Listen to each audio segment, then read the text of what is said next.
Somewhere over the dense, freezing, rain-soaked forests of the Pacific Northwest, a man stepped out of a commercial airliner and plummeted into the pitch-black night. He was wearing a dark business suit, a crisp white shirt, and a clip-on tie. Strapped to his chest was a parachute. Clutched in his hands was a briefcase containing $200,000 in untraceable ransom money. He fell into the darkness, and he never came out. For more than half a century, the phantom known to the world as D.B. Cooper has haunted the American imagination. He pulled off the only unsolved commercial airplane hijacking in United States history. He became the ultimate outlaw, a gentleman thief who beat the system, hurt absolutely no one, and vanished without a single trace. The Federal Bureau of Investigation chased thousands of leads, interrogated hundreds of suspects, and scoured the rugged terrain of Washington state for decades. They found almost nothing. In 2016, admitting defeat against a ghost, the FBI officially closed the case. But history has a strange way of hiding its greatest secrets, not in impenetrable forests or deep rivers, but in the quiet, mundane corners of ordinary homes. Today, the greatest breakthrough in the 54-year-old D.B. Cooper mystery did not come from a government laboratory. It came from a dusty storage unit, it came from a grandmother's closet, and it points directly to a decorated war veteran, a deeply religious family man, and a terrifying secret that forced a wife and her children to live in absolute silence for 5 decades. To understand the breakthrough, you have to understand the perfection of the original crime. On the eve of Thanksgiving, November 24th, 1971, a quiet man in his mid-40s bought a one-way ticket on Northwest Orient, Flight 305 under the alias Dan Cooper. Once airborne, he handed a flight attendant a polite, handwritten note. When she ignored it, he leaned in and calmly whispered that he had a bomb. What followed was a masterclass in tactical precision. Cooper showed her a briefcase wired with red cylinders. He demanded 4 parachutes, $200,000 in $20 bills, and a refueling truck standing by in Seattle. He was completely calm. He even paid his bar tab. After releasing the passengers in Seattle, he ordered the flight crew back into the air, flying south toward Mexico. Crucially, he demanded the plane fly at a very specific, low altitude, with the landing gear down, the cabin depressurized, and the rear-aft stairs lowered. A mechanical quirk entirely unique to the Boeing 727. He knew the aircraft. He knew the physics of a bailout. He knew exactly what he was doing. When he jumped over the Columbia River, the elements swallowed him whole. The FBI launched an unprecedented manhunt. They found nothing until 1980, when a young boy digging on a riverbank near Vancouver, Washington, unearthed 3 bundles of rotting $20 bills. The serial numbers perfectly matched the ransom money. It was the first and only physical trace of Cooper ever recovered outside the airplane. The FBI theorized that Cooper simply did not survive the jump. The weather was brutal, the terrain was unforgiving, and jumping at night in a business suit bordered on suicidal. But what if he didn't die? What if he survived, went back to his normal life, and just 5 months later decided to do it all over again? On April 7, 1972, a man boarded United Airlines Flight 855. He brandished a hand grenade and a pistol. He demanded $500,000 and 4 parachutes. He ordered the crew to fly a Boeing 727 at a low altitude, and just like D.B. Cooper, he bailed out of the rear aft stairs into the dark sky over Utah. But this hijacker was not a ghost. Just days later, tipped off by a suspicious friend, the FBI arrested a 29-year-old man named Richard Floyd McCoy, Jr. On paper, McCoy was the absolute antithesis of a criminal mastermind. He was an active Sunday school teacher and a law enforcement student. But a deeper look at his military record revealed a highly trained, highly lethal operative. McCoy was a decorated Green Beret and a veteran of the Vietnam War. He was a skilled helicopter pilot, and critically, he was a military-trained paratrooper with dozens of static line jumps to his name. He had the intense psychological conditioning required to step out of a moving aircraft into the abyss. McCoy was convicted for the 1972 hijacking and sentenced to 45 years in a federal penitentiary. But true to his elusive nature, he didn't stay there. 2 years later, he orchestrated a brilliant prison break, crashing a stolen garbage truck through the facility's main gates using a fake weapon fashioned from dental paste. His freedom was short-lived. Months later, he was cornered by the FBI in Virginia and died in a sudden exchange of gunfire. For decades, amateur sleuths and some federal agents suspected McCoy was D.B. Cooper. The similarities between the 2 hijackings were staggering. The aircraft, the methods, the demands. The parachutes, it was a carbon copy. But the FBI officially ruled McCoy out. They claimed he had a solid alibi for Thanksgiving 1971, placing him at home in Utah with his family.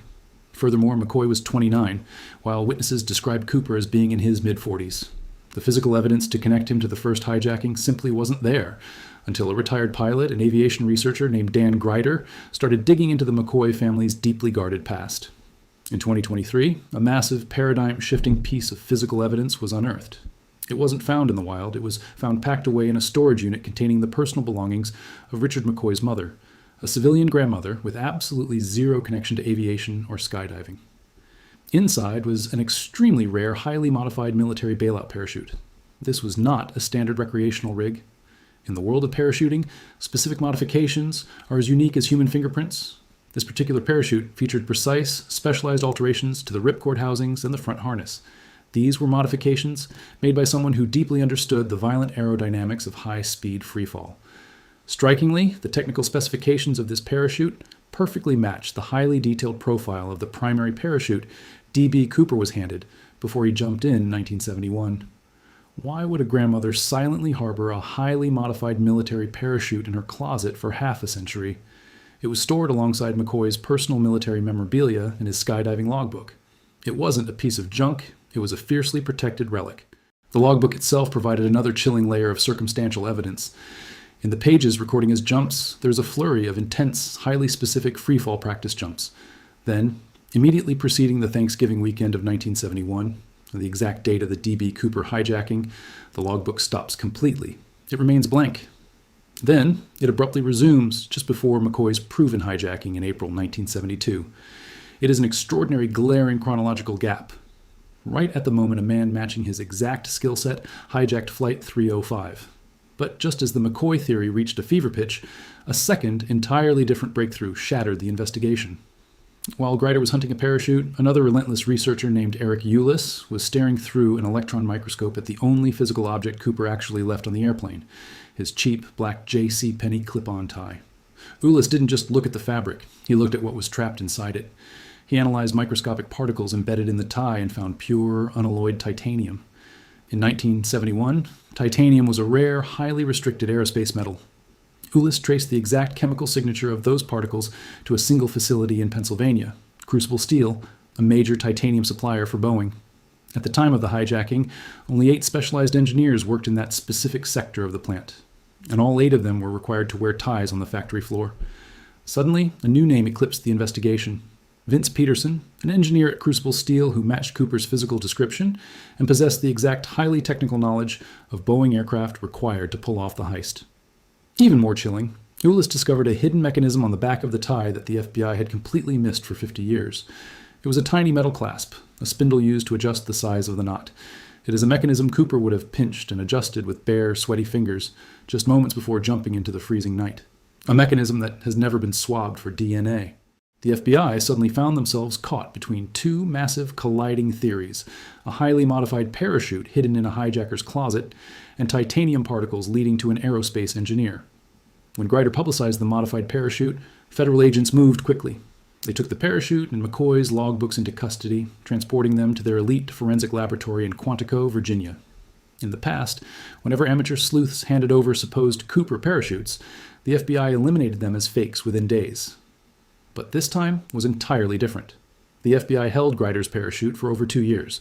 Then, in late 2025, they quietly returned it. Crucially, they did not release a statement disproving it. They did not say, "This is not the parachute." In the highly guarded world of federal investigations, holding a piece of evidence for 2 years and returning it without a single word of dismissal is deafening. We as a society have always loved the myth of D.B. Cooper. We love the idea of a suave, mysterious ghost who beat the unbendable rules of the modern world and faded into the mist. But the truth is rarely romantic. The truth is usually messy, tragic, and deeply human. D.B. Cooper was almost certainly one of these 2 men, a highly traumatized war veteran who terrorized his own family with an unforgivable secret, or a brilliant titanium engineer who vanished into thin air. In either case, the legend is finally facing the unrelenting precision of modern science. Thank you for exploring this historical and forensic mystery with us. If you enjoyed discovering how modern science is breathing life into the ultimate cold case, please like this video, subscribe to our channel, and share your thoughts in the comments below. Who do you think D.B. Cooper really was? Until next time, keep exploring.